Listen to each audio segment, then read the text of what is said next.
अयोध्या एक देश एक कानून और एक चुनाव लगातार चर्चित हो रहा है। अयोध्या में हिंदू और मुस्लिम पक्ष के लोगों ने एक साथ धार्मिक अनुष्ठान किया।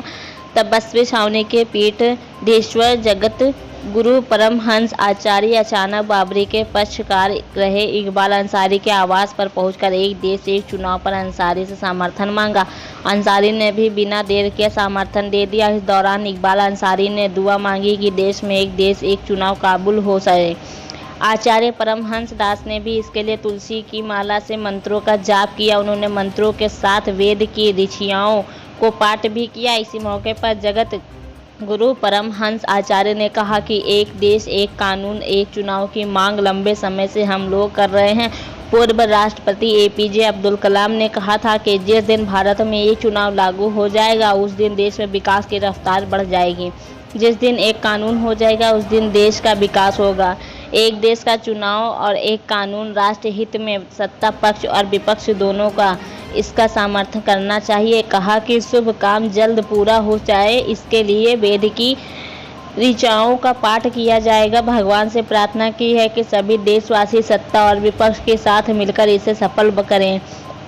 बाबरी के पूर्व पक्षकार इकबाल अंसारी ने कहा कि देश एक कानून एक चुनाव होना चाहिए। एक चुनाव से पूरे देश में विकास को गति मिलेगी, रोजगार मिलेगा। अल्लाह से दुआ है कि हमारी जनता जो मांग रही है वह कबूल हो जाए। देशवासी प्रधानमंत्री नरेंद्र मोदी के बताए रास्ते पर चले। प्रधानमंत्री मोदी देश हित में काम कर रहे हैं। यह है अयोध्या के साधु संत हैं, धार्मिक नगरी है।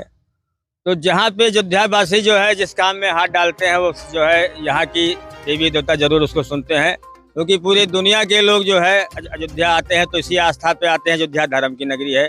जो भी यहाँ पूजा पाठ करेंगे या जो भी हम दुआ मांगेंगे वो कबूल होती है। तो आज जगत गुरु परमहंसाचार्य ने जो भी काम किया है वो देश हित में कर रहे हैं, क्योंकि सरकार की मंशा है कि एक सिक्का एक देश एक कानून होना चाहिए, इलेक्शन एक होना चाहिए, जिससे हमारे देश का भला है। तो वही काम करने के लिए आज हम लोग अपने अपने जो है देवी देवताओं से और हिंदू मुसलमान अपने हम पीर पैगंबरों से वो दुआ मांगे हैं। वो हमारी दुआ कबूल होगी और सरकार का फैसला जो है वो पूरा होगा, मुकम्मल होगा।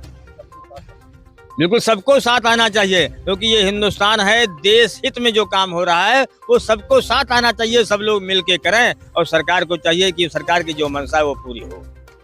भाई फायदा ये होगा कि यहाँ की जनता जो गरीब है वो अमीर हो जाएगी, क्योंकि जो पैसा जो है इलेक्शन में 50 जगह खर्च हो रहा है वो एक जगह खर्चा होगा। इससे जो पैसा बचेगा वो देश हित में लगेगा।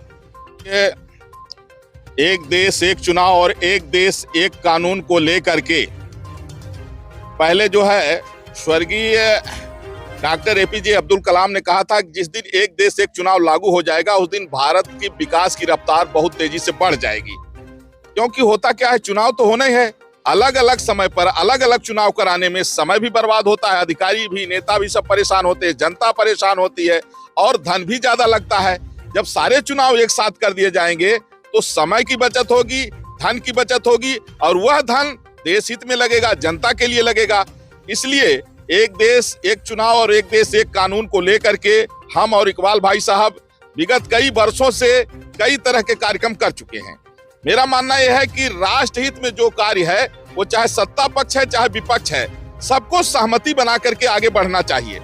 और यह अब समय आ गया है, चूंकि 8 सदस्यीय टीम गठित हो गई है एक देश एक चुनाव के लिए, तो बड़ी खुशी है हम लोगों को। आज हमने जो है तो वेद की ऋचाओं का पाठ किया, भगवान से प्रार्थना किया। वहीं मुसलमानों के अगुआ इकबाल भाई अंसारी ने अपने मजहब के हिसाब से दुआ मांगी और अपील भी करते हैं सत्ता पक्ष से, विपक्ष से और जनता से भी। यह देश हित का सबसे बड़ा काम है और यह सबके हित में है, प्रत्येक देशवासी के हित में है। और इसमें सबसे बड़ी बात यह भी है कि इसमें कौन देशभक्त है, कौन देश का गद्दार है, कौन देश विरोधी, सबके चेहरे भी बेनकाब हो जाएंगे। क्योंकि अगर देश हित में कोई काम हो रहा है, अगर उसका कोई विरोध करता है तो जनता भी उसको समझेगी।